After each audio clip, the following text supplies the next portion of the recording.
In 2005, when JP2 passed away, I was the nerdy kid at my high school who insisted the teacher let us watch the news because I had said consistently, it's going to be a short conclave and it's going to be the man who gave the homily at his funeral. I had written an email to the principal. We should be watching the live stream. And they did. They turned it on all the televisions. From when he went into the hospital in February to when Leo walked out on the balcony May the 8th, I was immersed entirely in the world. I believe the Lord has given me a gift in being able to then explain the stuff in a way that is not jargon, but is instead how cool is this? Pope Leo is not a conflicting voice in the world. He's a contrasting voice in a world of conflict. I think it was 139% higher the number of converts in Los Angeles this year. We saw, 100 plus percentage rises across the board. Yeah, what's going on? It's the bounce back. The coverage in a social media world has made it in some ways kind of a social contagion, and there is a hunger. Gen Z is not millennials. Gen Z are sick and tired of the lack of stability and answers. They're looking for community.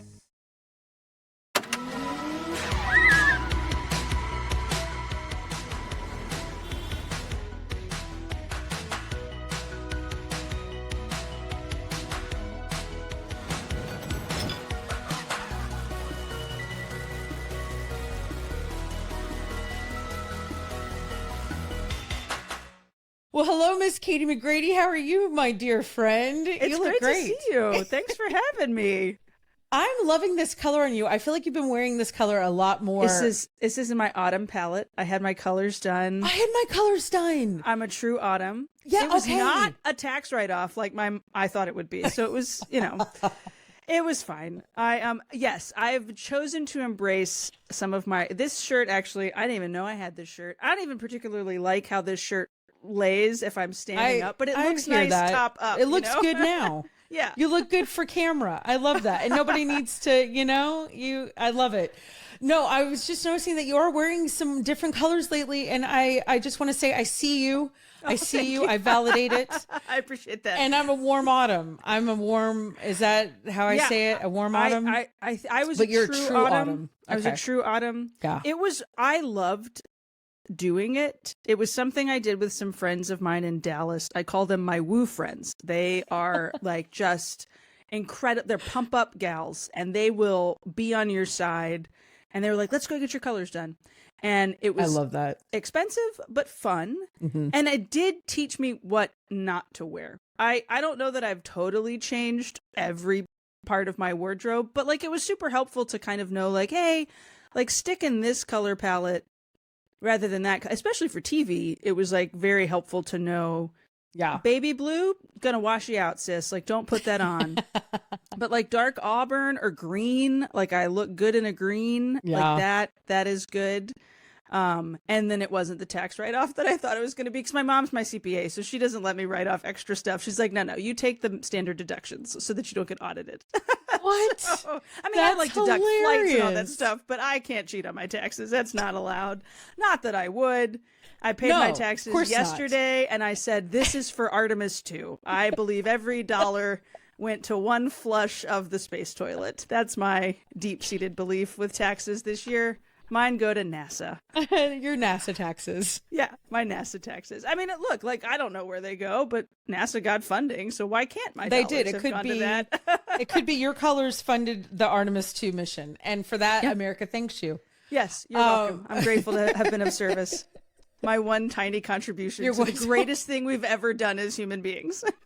Yes, Katie, that's the only thing you've given America is a single toilet flush with my taxes. Everyone else is like, I don't know, she looks pretty familiar on CNN. And you'd be surprised. Yeah, that's it. That's all she's contributed. No, but I'm loving the color thing. I got to say, it does make a difference. I don't know about you, but I had a little bit of grief after I got my colors done. I was like, man, this would have been great when I was 15 and 16 and my wedding. This would have been good to know, I'm like, I want to do, you have daughters. I have one daughter. I told her I want to get her colors done before she graduates high school because I think it's kind of a good lady thing to have. You know what I mean? It's a positive. There's a lot of not positive lady things we got to hand off to our daughters. That's one of them. I literally this is have a positive. the American Girls, the book that, did you get this? Is this my generation more than your generation? There's like an American Girl doll lady handbook. This is the best way to describe it. And it's like the care and keeping of you. Did you okay, so I remember amazing. my mom handing me this book at like 11 years old in her bathroom and being like, this is everything you need. And it is. It's everything you need. Really? But it's Does it have perimenopause in there? Because I need that. No, it doesn't. You know, as somebody who just had to get all this blood work for thyroid stuff, it did skip that chapter. Okay. Like that wasn't available. Okay. But I bought a copy of it. That book was like out of print for a while, and then they brought it back. And over Christmas, Tommy and I were in Target, and I saw it, and I was like grabbing that. And he went, "She's 8," and I went, "Yeah," and she's gonna need it in 3 years. And I see it now, and I have it on my nightstand because if I put it somewhere else, I will forget about it. So it's right there. It like haunts me every day. Your child is approaching puberty. She's getting closer and closer. Prepare for the doom. And like I say that in a joyful way. I know you do. But every now and then, you know, her brain's on fire because she's 8. And I have to call Sister Josephine Garrett. I'm like, talk me off a ledge. Like, what is happening?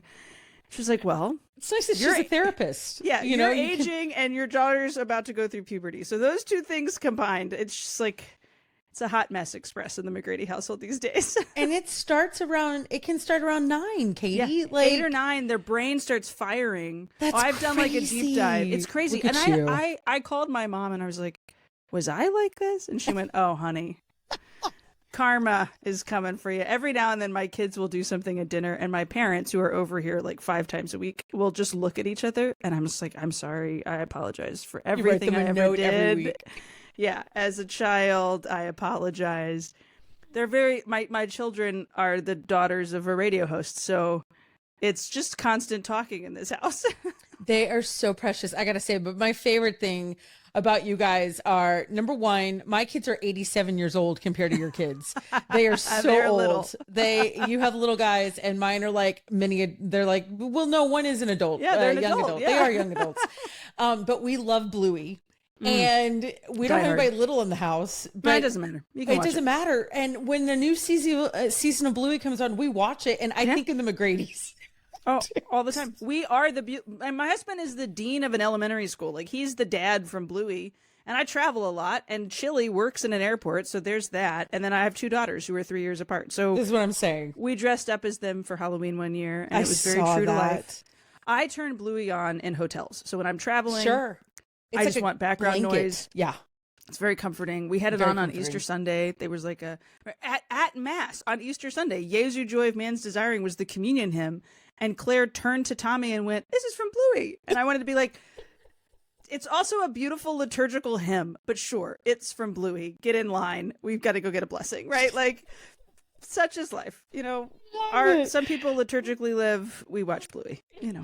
Well, at least you know what you would be like as Australians, you know. Not everybody gets to hear themselves you with a beautiful accent.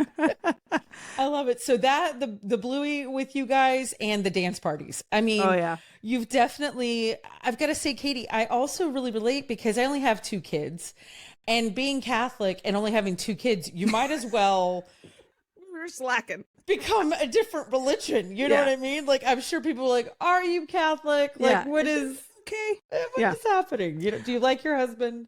More than a few people have implied we've used NFP with a contraceptive mentality. Right. And I'm like, shut your pie hole. That is not a conversation we get to have with strangers on the internet. Thank you. Thank you. It's like, it's crazy. And I have a lot of medical stuff. So my stuff is because of medical, but still I do feel weird being like, I just always, but what my positive thing was to say is you show me how beautiful and full and rich life can be still with just 2 kids. Just 2 kids. Yeah, it's not like their souls are less valuable because there's only 2 of them. Exactly. Tommy and I have always thought we'd have more kids. And like, we're not opposed to that. It just hasn't happened. Like the Lord gave us 2 kids and we're grateful for those 2 kids. And we honestly also don't feel like anyone is missing in our family. So like there's obviously an openness to life, but when we look around at the 4 of us, I mean, we literally bought the minivan to fill it and we have a whole empty 3rd row, which is great because it's like an indoor pickup truck. We can get lots of things in the back seat. Or like all 6 of us, my mom and dad and Tommy and I and the girls are going to New York. And we're driving to Houston in one car. Like we can road trip together as a family. But the Lord gave a great grace to me a couple years ago. We were actively trying, wasn't happening. It's like, okay, Lord, like, are there more babies, or is it the McGrady 4? And just a great consolation and grace of like, you know what, you can do a lot with a family of 4 that maybe a family of 8 or a family of 10 wouldn't be able to do. Like, we're taking our girls to Europe this summer. And like, we can all stay in the same Airbnb room, you know, like we are able to take this trip to Legoland this week after we go visit my nun sister. And praise be that like we as a family, the 4 of us can go on these little, almost sometimes even spontaneous adventures, because especially as they've gotten older, you know, it's easier, like put your shoes on, make sure your teeth are brushed, and get in the car. There's not as much stuff that has to come now that they're a little older and a little more self-sufficient. Isn't that nice? You don't have to do the pack and play, the swing. Oh, it's the best. Diaper bag. Sleep on that couch. Be quiet. You know, and my goldfish. Yeah. My 5-year-old has a superpower where she can just sleep anywhere. I mean, she'll sleep standing while waiting in the TSA line if you let her. So there's like also like a beauty in, you teach your kids to be a little more chill. Yeah. And go with the flow. And there's just, we've so many spontaneous, this Lent was like such a spontaneous, we got to hang out with Maher, like randomly, like I picked the girls up from school. I said, all right, go change. We're going to Lafayette for a concert. And they were so excited because like they got to see Matt. And that was literally an hour. He texted me and said, I'm in Lafayette. I'm like, great, we're on our way. Like, we were able to do that with an 8 and a 5-year-old. Like, no harm, no foul. They were able to come with me to a youth conference a couple weeks ago. And like, we can all stay in one hotel room. So there's so much joy in just embracing what the Lord has given you. And that's it's not to denigrate every family's size is what the Lord has deemed it needs to be. I think that's kind of cool that you can find the grace within that. No, what you said is so true. We've been able to do the things that I know we couldn't have done if we had 8 kids, which, listen, I would have loved to have had more children. Yep. Loved to. And that's just not how our journey ended up. And here I am. I'm you, although not you, because you are you and you're so much more spectacular than I ever will be.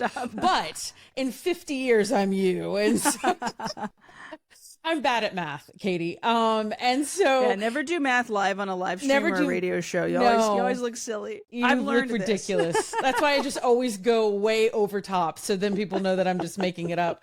But you know, it is neat when you have 2 kids and what you can do. And there are things that we can do in the church that we couldn't have done.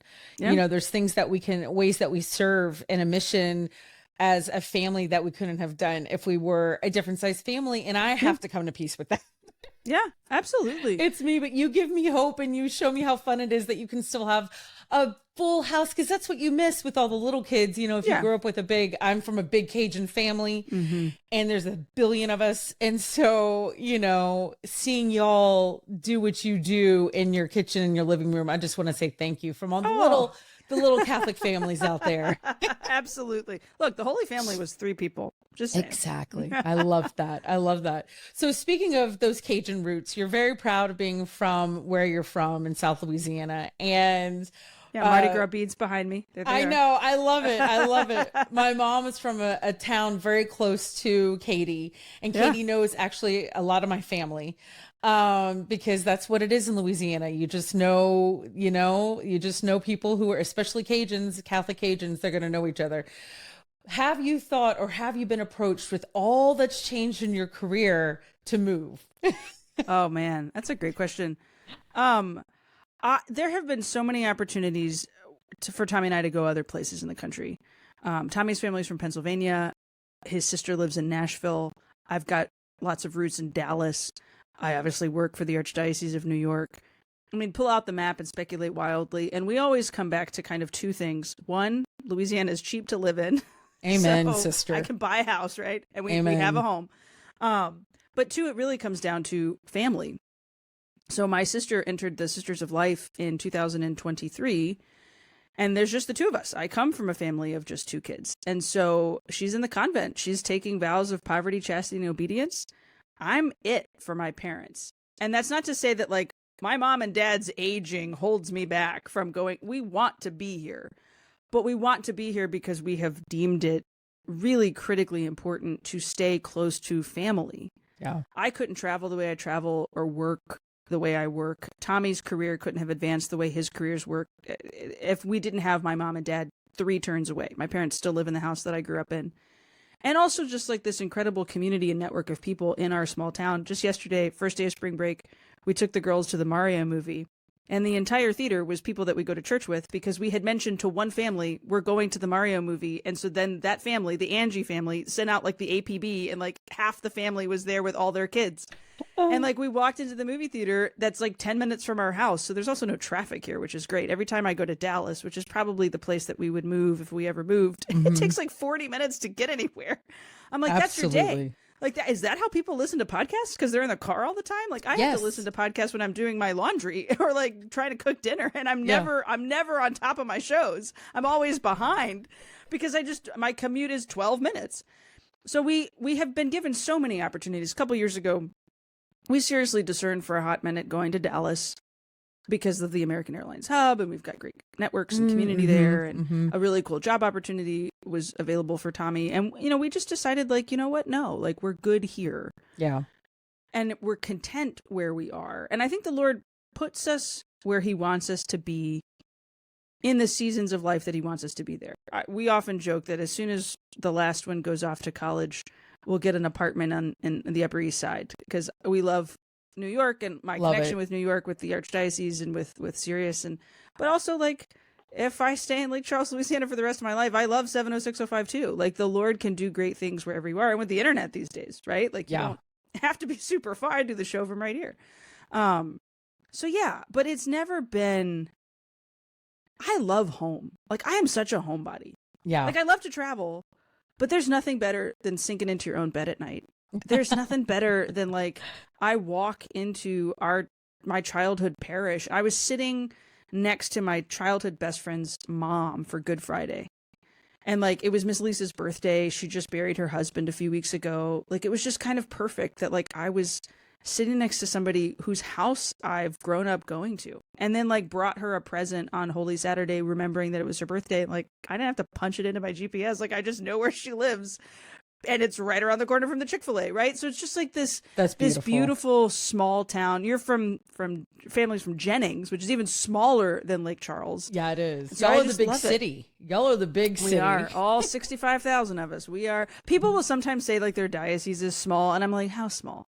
And they're like, oh, like 80 parishes. And I'm like, we've got 31. We had 32, and then we had a hurricane. So we're down to 31. You know? So, like, no, it is tiny. It's tiny. I really love it. It is. Yeah. It's lovely. And I wonder, you know, that's also what I think is so cool, Katie, that the choice, like, I love the intentional decisions you and Tommy have made for your family. And one of them being staying in a small town and staying, you know, close to your roots and to family. And you have so much Cajun pride and Louisiana pride. And it's a great place to live and grow up. Yeah. I mean, I grew up in Natchitoches, which is North Louisiana. So, you know, people say it's Arkansas. You're above I-10. But I married a Yankee, so I love him, you know. No, I know. But, you know, you do show women, and this is what I think is so really what I respect and admire about you, besides knowing you as a person and all the wonderful characteristics that you hold, is that you show women you can grow where you're at. Yeah. You know, you can be a stay-at-home mom. You can work from home. You can have an international show in Lake Charles, Louisiana. Yeah. And people around here don't even know it. Like, it's kind of fun, you know. I love that. The Lord can do great things wherever you find yourself, and it's also like there's a hustle component. I absolutely miss out on certain professional opportunities because I'm not in New York or DC or Dallas. But I'm also okay with that because in this season of life, so I was at the SiriusXM studios a couple weeks ago, and they were talking about the week before the Project Hail Mary cast had all been there. And I have been like jonesing to interview somebody from Project Hail Mary, not just because Hail Mary's in the title, but like I think the story is so Christological. And I was a fan of the book, huge fan of the movie. And like they were there. They were like down the hall from the studio I use when I go into town. And like a small part of me was like, you know what? If I lived on the East Coast, I could have just hopped a train and gotten up here and like cornered Ryan Gosling and been like, I just need 10 minutes of your time, you know? But like I didn't have that opportunity because it's a day to get up there and a day to get back. And then I just kind of held that loosely of like, that's okay. Like, first of all, lots of things can be done remotely, which is why we have Andy Weir coming on the show in a couple of weeks, because we did secure an interview and we're like scheduling it. Good. But I also think there is so much to be said for not everything happens in hubs. The Lord can do incredible things in your life when you're open to his movement wherever you find yourself planted. The internet is a great thing. We can do this from anywhere in the world. Really. It's a wonderful thing, and you've used it well. So, cutting into the other things that you do, I love that you're now a papal expert, which you got without even a degree in papacy. Like, is it papacy? What is the word? Papal history.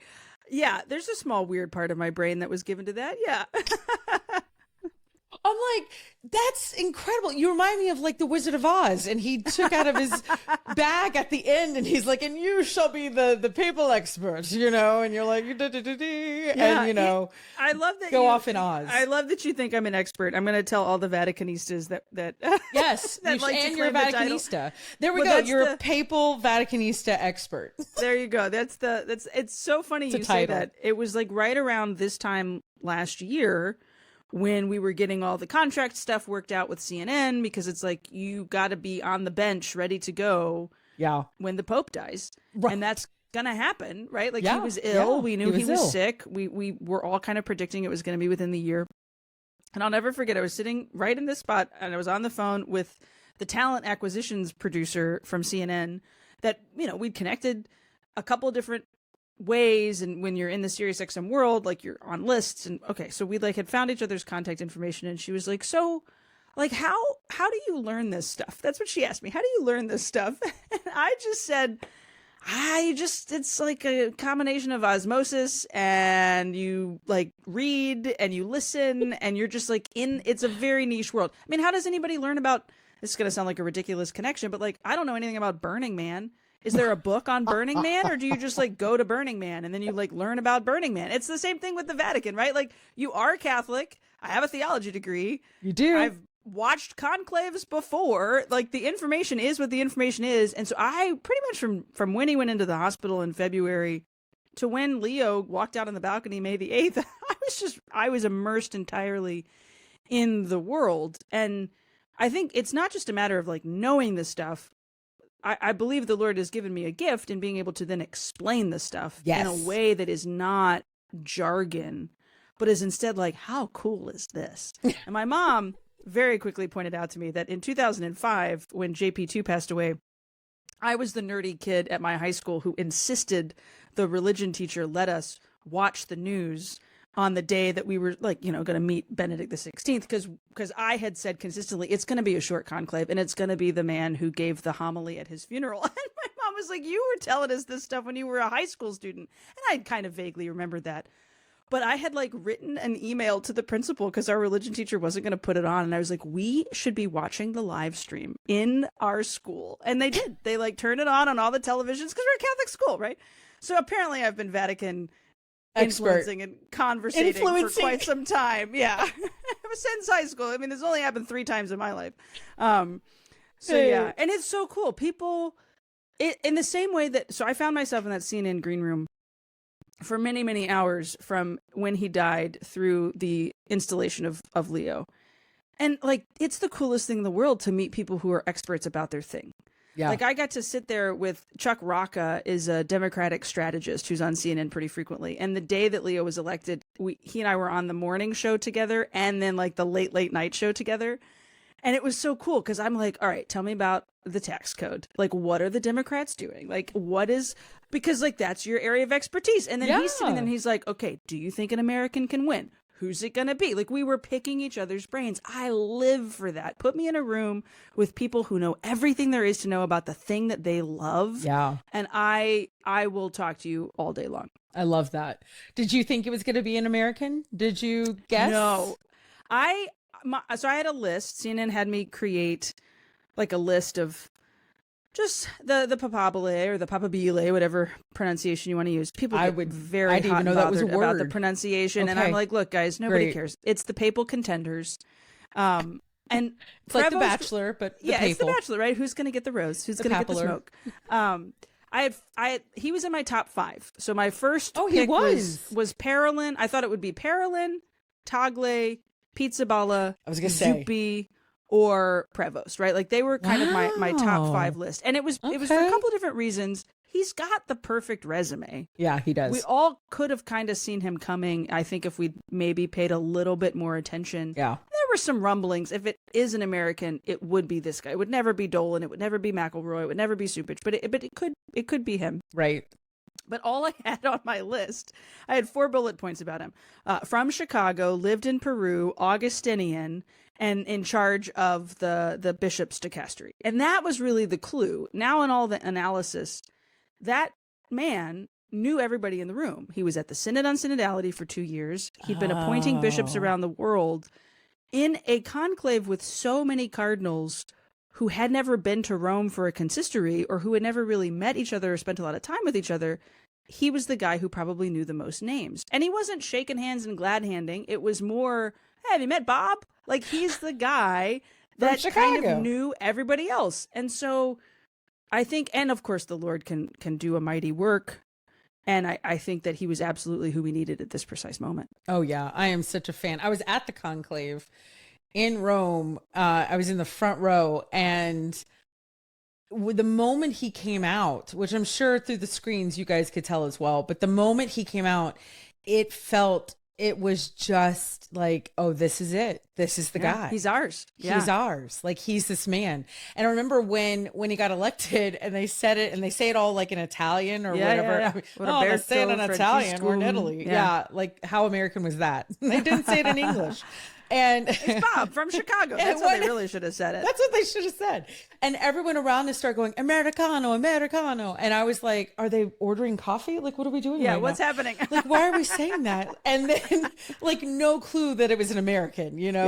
Like, we didn't hit any of us that's what they were trying to say. But I got to say, I'm very impressed with him. You know, I'm loving this time that he's done. I think he's been fantastic for everyone. So since you are the expert, what grade are we giving Bob from Chicago? We don't grade popes. We don't grade popes. That's a good answer. I will tell you, I have been so struck by the great grace that he clearly has been given to be the pope that the world needs. I said it on CNN this past weekend. Pope Leo is not a conflicting voice in the world. He's a contrasting voice in a world of conflict. And he is preaching peace in such a distinct way. I mean, the first thing we heard him say, peace be with all of you. And over 350 times since May 8th, peace has come up in a homily, in a message, in an address. And like you can, I'm literally, I track it on the Vatican website. You can go in and just type the word peace and then click Leo the 14th, and it shows you every single instance of the word peace. And it is the theme of his papacy. Papa Pace is kind of what I've nicknamed him in my mind. And I think that the Lord knew that this was the man we needed. In the same way that the Lord knew that Francis preaching to the margins was needed in a time when our world was so polarized and divided and nationalism was on the rise. In the same way that we knew we needed a quiet professor in 2005 after the grandiosity of a JP2, a quiet professor to remind us of what did Benedict write on? Faith, hope, and charity. Yeah. So you have faith, hope, and charity after the great evangelizer. You have margins. Pay attention to the people around who have been ignored and stop navel-gazing, you Catholics who think you know everything. Actually listen. And now you have, I think, this perfect amalgam of the heart of JP2 and the mission of Francis and the wisdom and intellect of Benedict. So true. I love the guy. I love the so guy. I'd walk true. over hot coals for him tomorrow. All right. I'm going to say, even though I'm going on the record of saying Katie did not say this, but she's giving him an A+. Oh, A++. Yeah.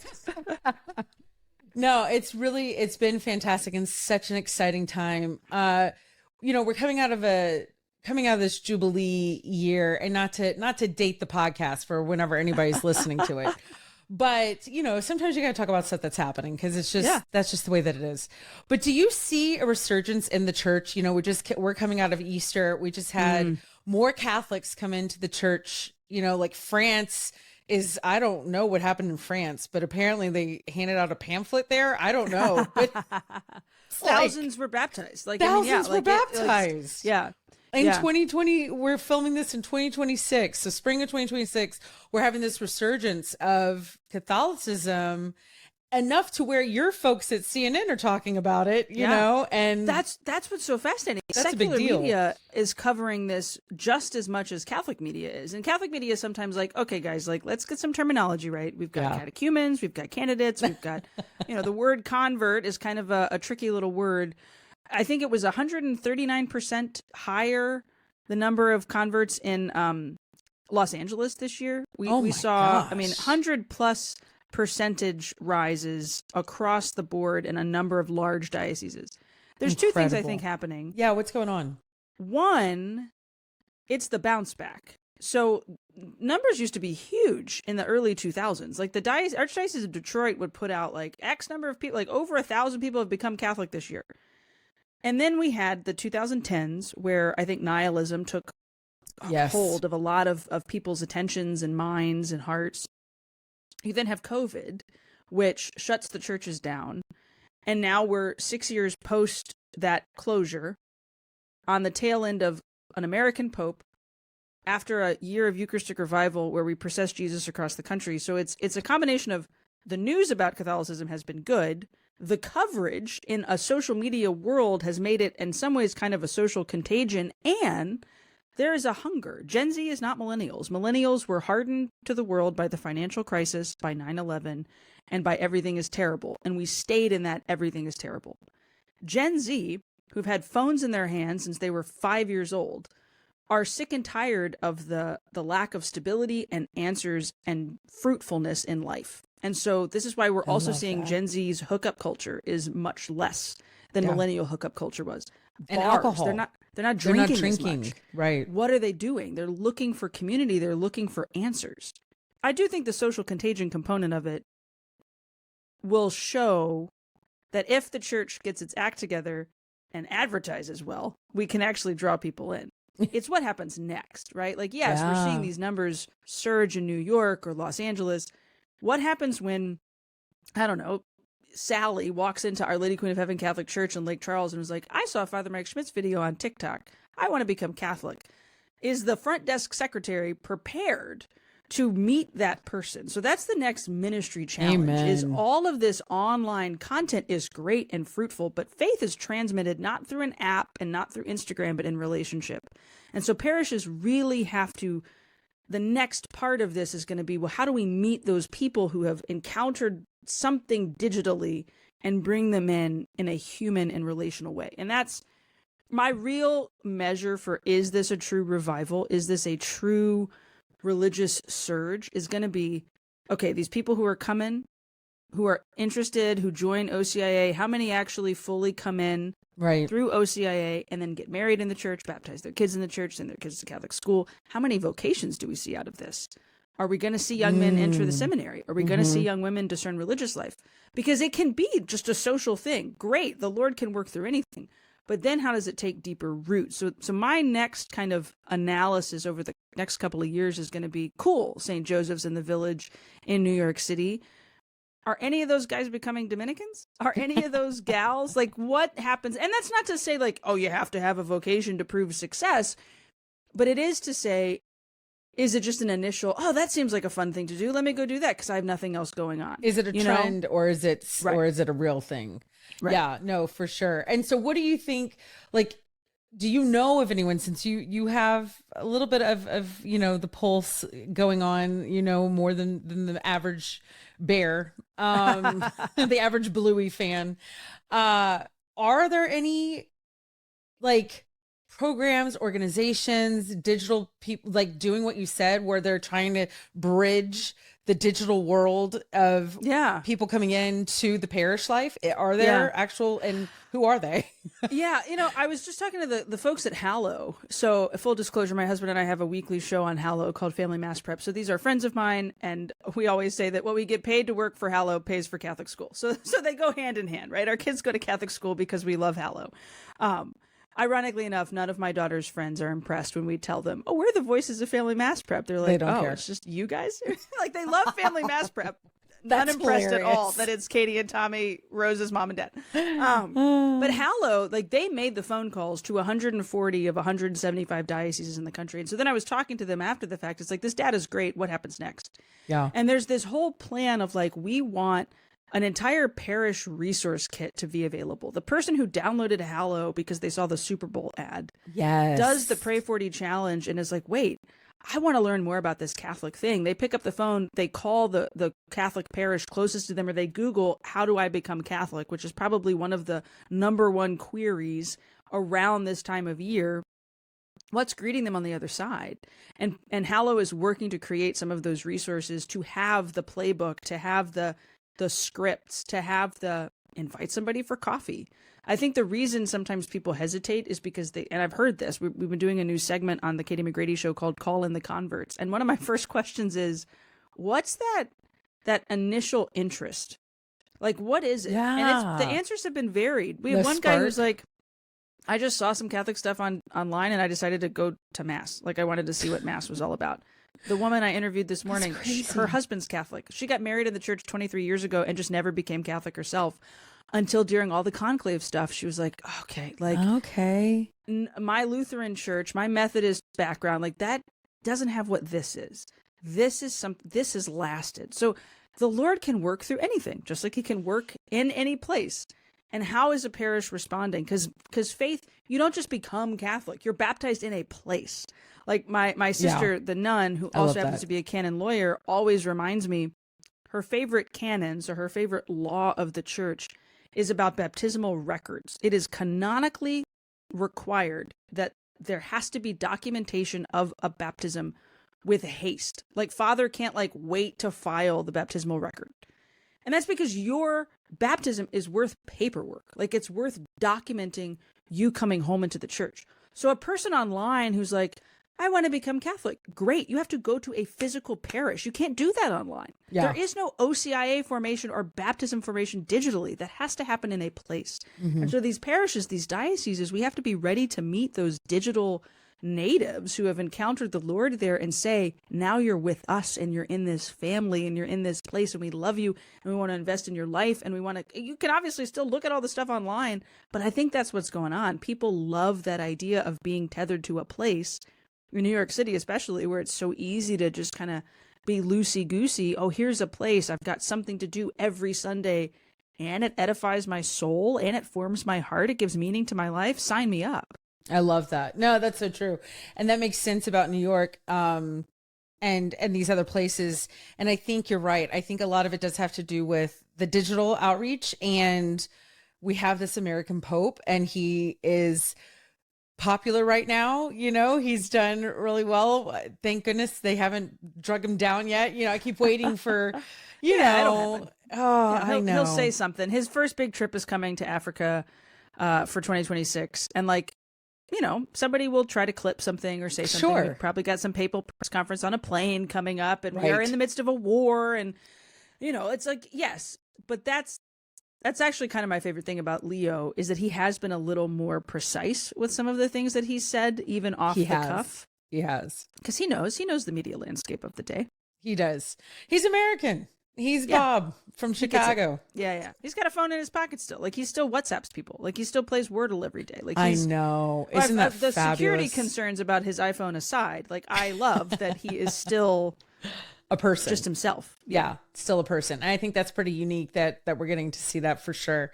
So Katie, into this digital thing, since again, you have the pulse of, I just love that you're just my expert on everything. Can I just say that? It's called being chronically online. Yes. Liv Harrison. This is CNN and this is my expert. This is Catholic News Network. See? Hey, that's my dream, right?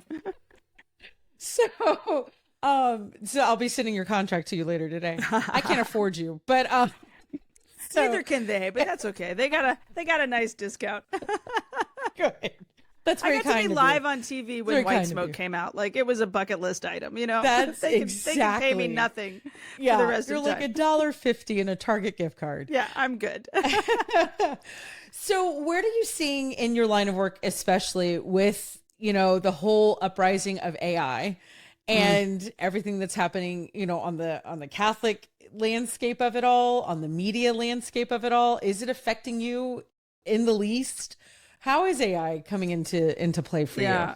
Other than me screaming about how everything these days seems to be written by ChatGPT, and ChatGPT is not a good writer. Other than that, look, ChatGPT, Grok, Claude, whatever you want to call it, they're fancy Google.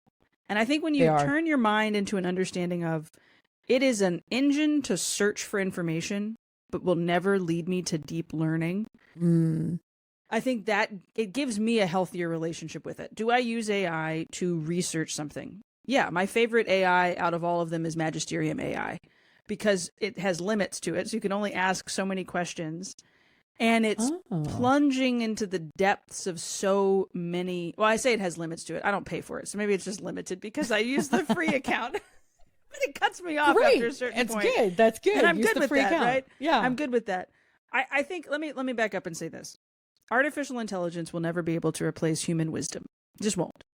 And that's not my idea. That's the Pope's idea. It's why his first encyclical is set to be named Magnificat Humanitas, Magnificent Humanity. Because as fascinating as artificial intelligence is, as useful as it can be for certain menial tasks. I use an AI email bot that helps glean through my emails and creates a to-do list for me every day. And that's really helpful to me to then free me up to be able to work on essential projects as a human. So I've recently been involved with, I have to keep it kind of vague, but there's a big Catholic event coming up in the United States in September that I have found myself somehow a part of the planning team for. That's great. In the course of conversations about this event, we all realized human creativity and human wisdom is absolutely essential versus pop it into ChatGPT, give me a run of show for X, Y, or Z kind of thing. Sure. Because human creativity and human wisdom can lead to deep moments of innovation, of conversation, of joy, of excitement. I'll give a perfect real life example from this week. We've both been joking about the Artemis 2 mission and how I'm just like I literally have the live stream on my computer right next to my face downstairs. Because I'm just like fascinated beyond compare by what we did. We sent 4 humans further than any humans have ever gone before. And it's not like we couldn't have done robot research. Like we've sent rovers and rangers and all other unmanned crafts, but we needed human eyeballs and human wisdom and human insight to fully understand something that we humans are deeply affected by. And it led to one of the most beautiful human moments in all of history when, as they're going, they surpass the record and they see a crater in between the far side of the moon and the bright side of the moon, and they decide to name it after the captain's late wife. A robot can't do that. As much as ChatGPT tries to connect with me and was like, oh, would you like me to give you some suggestions on how to make this fun for your girls? Like, as much as ChatGPT wants to be my friend, it's not going to name a moon crater after my deceased spouse. Only a human in relationship with another human can do that. And so I think as long as we have a healthy relationship with the artificial nature of the intelligence and see it as it will never replace the beauty of human wisdom, then we can use it as an effective tool to say, write show summaries. Or for Riverside, in this recording platform, it pulls together some really catchy reels for me that then allow me as a human to go in and edit it the right way to make sure that this, the human touch, those kinds of tools make life efficient to free me up, not to scroll my phone or to just veg out, but to then have other really beautiful human encounters. And so I think as long as we keep that proper relationship there with it, our robot overlords won't overtake us. But I always like to joke, we love our robot overlords because, they listen to us constantly. And so when the rising comes, I want them to know I'm an amenable. If the zombies come, just bite me right away. I'm not surviving. I can't run. No. When the robots come, I will happily be your human servant with my human wisdom. But until then, you stay in your proper place and I'll stay in mine. You stay in your lane and Katie will stay in her lane in Lake Charles. I love it. Katie, I just want to say thank you so much with everything that you're doing and everything that you're putting out. And I mean this, and I'm sure you hear this every day. It's like when you have a baby and everybody says the same cliches where they're like, oh, your hands are full. And you're like, yes. But oh my gosh, you must be exhausted. And I'm sure you hear that every day because you also start your day at 2 a.m. I mean, at this point, you're basically just five. The Today Show.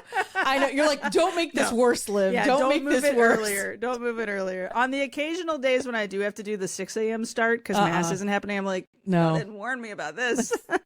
This was not in the contract. No. But thank you for all that you're doing. I mean, I know that you're doing a lot right now and we see it. And one way that I like to end this show is I always ask my guests, how can we pray for you? What is it that we can do to uplift you, you know, and pray for you? How can we support you in that way? Oh, that's so beautiful. Thank you. Pray for, we're going through some big transitions as a family this spring. I started that morning show spot and my husband started his new job this week as the dean of students of an elementary school. So it's just like we've got a lot of professional transitions happening while home life is like super stable. And, you know, despite the fact that I've got to give the care and keeping of you to my 8-year-old, right? Like there's just praying for the smoothness and all of the transitions into different responsibilities and things is always very welcome. We can do that 100%. We'll pray for your beautiful sister who is a sister. Sister Liliana Petra. Sister LP. I love that. She kept her same initials, which makes our life. She was Laura Prejean. Now she's Sister Liliana Petra. Very canon lawyer of her. Nice. She did us a solid. She's so thoughtful, that sister. She is. I love it. I do think it was her canon law brain. You have to send letters, right? Oh, yeah. And sisters forget each other's like pagan names, right? Like if you're a nun for so long, like I don't necessarily. That makes sense. Yeah. So when I write sister's privilege, I still get to call her by her baptismal name. And so when Laura Prejean mail arrives, I'm sure it takes sister a half a second to like figure out whose box to go put it in. But LP, I think Laura was just trying to get her mail faster, to be totally honest. Forget devotion to St. Joseph and St. Peter. No. It was for the mail sorting. It was for the mail sort. She'll never hear this either because she's a nun without a phone. So like I can say whatever I want. She won't know. I love that. Spoken like a true sister. Oh, yeah. Big sister. I love that. Well, I can't thank you enough for your time. I know that you're a busy lady, being a Vatican expert and a Vaticanista and dancing with Bluey and all the things that you do all day long with the jet bridge. So with all that, Katie, thank you so much for your time and thank you for what you're doing. Sending you lots of love from Texas. Thank you. Big Cajun hug. Thanks, friend. Appreciate it.